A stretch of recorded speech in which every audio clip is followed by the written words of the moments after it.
Welcome back, my dear students. So here today we will cover this lecture for class number 4, subject English reader, chapter number 4, poem, and it is lecture number 2. Today's topic is summary lecture of the poem Betty at the Party.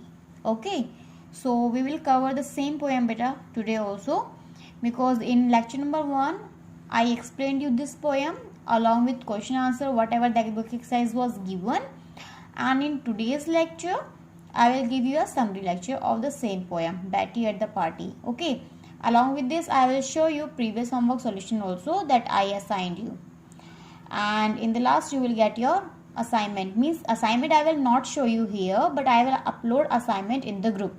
Okay, so let's begin. So Betty at the Party, this is the lesson number 4 poem. Okay, as it has no lesson number, so we will consider it as lesson number 4 poem. So beta, I'll recite this poem again. Okay, Betty at the Party means Betty is the name of a girl. Where is she right now? She is in the party. Okay, when I was at the party, so now Betty is author here, और you can say writer here. Okay, वो अपने बारे में बता रही है, तो वो यहाँ पे ऑथर या राइटर वो खुद ही हुई. ठीक है बेटा, बैटी. तो when she was in the party, as soon as she came to house, she explain each and everything whatever happened there in front of her mother. So I will recite in the same way. When I was at the party, said Betty, aged just 4, a little girl fell off her chair right down upon the floor. Means Betty बोलती है, जब मैं party में थी मम्मा, as just 4, मतलब वो कितने साल की है बेटा? She is only 4 years old. A little girl fell of her chair write down upon the floor. मतलब कि वो बोलती है जब मैं पार्टी पे थी तो मेरे सामने जो एक लड़की थी, मतलब पार्टी में एक लड़की थी, वो अपनी चेयर से क्या हो गई? फेल ऑफ मतलब गिर गई. Okay, write down upon the floor. और कहाँ गिर गई बेटा? वो जमीन पर गिर गई. And all the other little girls began to laugh. और जो दूसरी गर्ल्स थी पार्टी में, उसकी फ्रेंड्स जो थी, वो हंसने लगी. बट मी, लेकिन मैं, आई didn't laugh a single bit, said बेटी सीरियसली. मतलब उसने सीरियसली बहुत गंभीर होकर अपनी मम्मा से बोला, I didn't laugh a single bit. मम्मा मैं बिल्कुल भी नहीं हंसी, मैं थोड़ा सा भी नहीं हंसी. जब वो लड़की गिरी तो मैं बिल्कुल भी नहीं हंसी, मैं थोड़ा सा भी नहीं हंसी. Why not, her mother asked her. मम्मा ने पूछा क्यों नहीं, तुम क्यों नहीं हंसी? मतलब अपनी बेटी से पूछा, बेटी से पूछा कि तुम क्यों नहीं हंसी. Full of delight to find, और इसकी मम्मी बहुत ज़्यादा खुश थी. ओके, वो जानना चाहती थी कि बेटी वहाँ पे क्यों नहीं हंसी. That Betty bless her little heart had been so sweetly and kind. उसकी मम्मा ने अपने मन में सोचा, देखो कितनी मेरी बेटी कितनी अच्छी हो गई है. और उसके छोटे से दिल को उन्होंने ब्लेस किया, आशीर्वाद दिया, अपनी बेटी को आशीर्वाद दिया. मतलब उसको ये सोचा कि वो बहुत काइंड हार्टेड है, कितनी स्वीट है, कि कोई बच्चा अगर वो चेयर से गिर गया फिर भी वो बिल्कुल भी नहीं हंसी. तो उसकी मम्मा वो अपने मन में सोच रही थी उसके बारे में, बेटी के बारे में, कि उसको ब्लेस कर रही थी, उसको आशीर्वाद दे रही थी. ठीक है, किसको आशीर्वाद दे रही थी? बेटी को, उसके छोटे से दिल को, जिसने जो इतना अच्छा, इतना मतलब एक बच्चे गिरने के बाद भी वो हंसी नहीं, इसलिए उसको ब्लेस कर रही थी. And had been so sweetly and kind, और वो बोल रही थी कि तुम कितनी अच्छी रही उस टाइम में, मतलब कि तुम वहाँ उस बच्ची को देख के बिल्कुल भी नहीं हंसी जब वो नीचे गिर गई जमीन पर. देन उसकी मम्मा ने फिर उससे पूछा, मतलब ये तो वो अपने दिल में सोच रही थी बेटा. ठीक है, फिर उसकी मम्मा ने उससे दोबारा पूछा, Y didn't you laugh my darling. उन्होंने, मेरी डार्लिंग, मेरी बेटी, मेरे बच्चा, वाई डिडंट यू लाफ, मतलब तुम हंसी क्यों नहीं. और won't you like to tell, मतलब या फिर तुम मुझे बताना नहीं चाहोगी, या मुझे तुम बताओगी नहीं. अब उसने अपनी मम्मा को क्या आंसर दिया, ये सारे क्वेश्चन मम्मा ने किससे पूछे? बेटी से पूछे. देखो, you can see here Betty face, she is so surprised and now she is ready to answer all the question that mama is asking. Okay, I didn't laugh, said Betty. उसने बोला, मम्मा मैं हंसी नहीं. ठीक है, से आई डिडंट लाफ, मैं नहीं हंसी. कॉज, कॉज यहाँ पे शॉर्ट फॉर्म है बिकॉज की. ठीक है, इट्स कॉज. कॉज या फिर हाँ, यहाँ पे इसको बिकॉज नहीं बोलेंगे, यहाँ पे कॉज, कारण देंगे. कारण ये था it was I that fell. यहाँ पे बिकॉज नहीं है, यहाँ पे कॉज का मतलब कारण है, ठीक है, कॉज का मतलब कारण भी होता है बेटा। तो आई डिडंट लाफ सेड बेटी cause it was I that fell, मतलब कि वो मैं ही थी जो वहां से गिरी, इसलिए मैं नहीं हंसी। Because it was I who fell off the chair, that is why I didn't laugh. If someone else would replace me at the same time, then definitely she would laugh, है ना। अगर वो उसकी जगह कोई और होता तो डेफिनेटली वो हंसती, और मैं भी ना भी हंसती। क्या पता वो काइंड हार्टेड हो, बहुत अच्छी बच्ची हो, वो गंदी बच्ची ना हो, किसी गिरने के बाद में वो किसी का मजाक ना बनाने वाली लड़की हो, ऐसी भी हो सकता है, गिगलिंग ना करने वाली हो। Okay, so this poem is all about Betty. So now tell me, where is Betty? Betty is at the party. And what does she do? She didn't. What did she do? What did she do? She didn't laugh at the party. Okay. Who fell off the chair? A little girl fell off the chair. Okay. So these questions will be framed from this lesson, or in assignment also I will put some question from this poem only. Okay, so read this poem again and try to solve all the queries related to this Betty at the party. So it is given only here. So I hope you understood this poem very well. Now we will solve previous homework solution. Now your previous homework solution beta, in B part it was given that these words have more than one meaning. Write two meaning in your notebook and then make sentences with each word.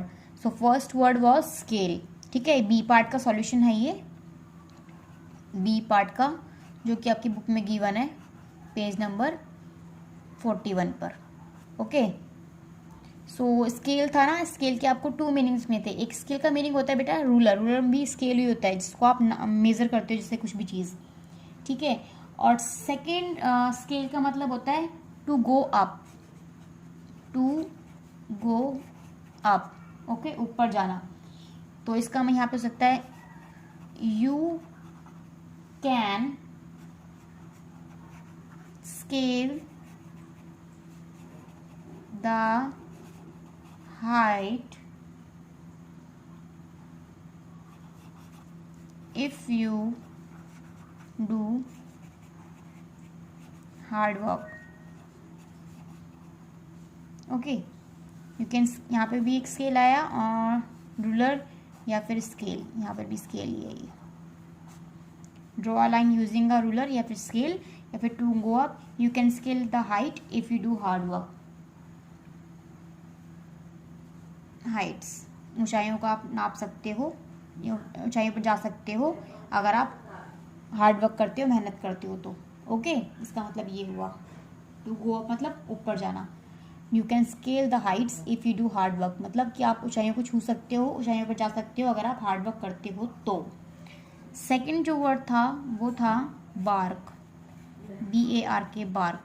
तो bark के भी to meaning है। एक bark होता है पेड़ की छाल, तो उसको बोलेंगे outer covering of a tree, ठीक है। तो outer covering of a tree, बाहर की छाल होती है ना पेड़ की जो होती है, that is outer covering of a tree. तो क्या बोलोगे,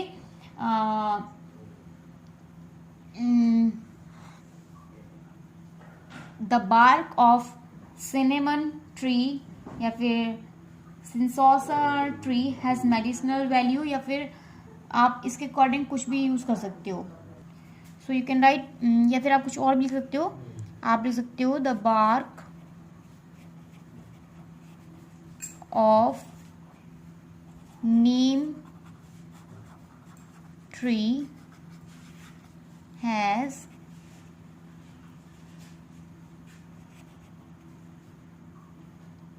मेडिसिनल वैल्यू। ओके, आपको पता होगा ये बार्क ब्राउन कलर की होती है। कोई भी ट्री की जो बाहर की कवरिंग होती है, स्टेम वाली कवरिंग जो होती है, उसको हम बार्क बोलते हैं। ओके, नाउ नेक्स्ट इज, अब बेटा एक बार्क होता है दैट इज भौंकना, जो डॉग, तो the sound of a dog.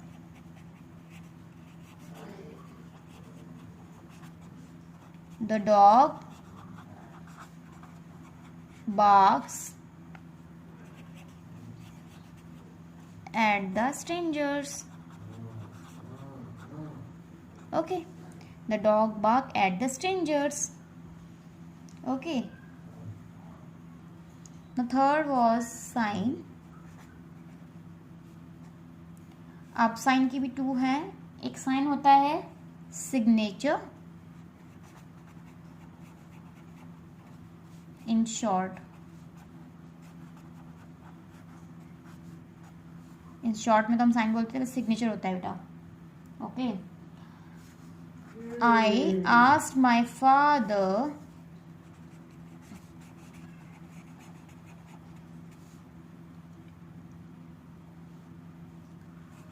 to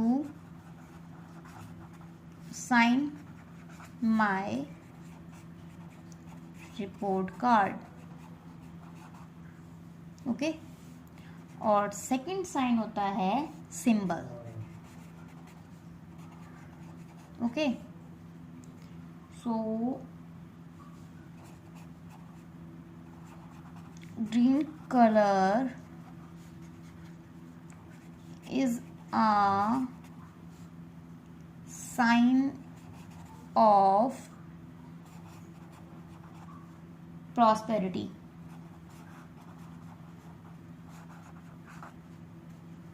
या फिर greenery. Okay. So this is the last word, sign. So I hope you got it very well. अब आपको समझ में आ गया होगा. So these have means different meaning, means one word has different meaning, and accordingly we made sentences also, or we framed sentences also. Now your today's homework is, your today's homework beta, you'll get an assignment 1 of the same poem, Betty at the party. Okay, so you will get an assignment. अब आपको इसका assignment मिलेगा जो आपको करना है, and then you will send the answers on my mail ID which I have already sent in the group. Thank you very much for watching this lecture. Bye bye everyone.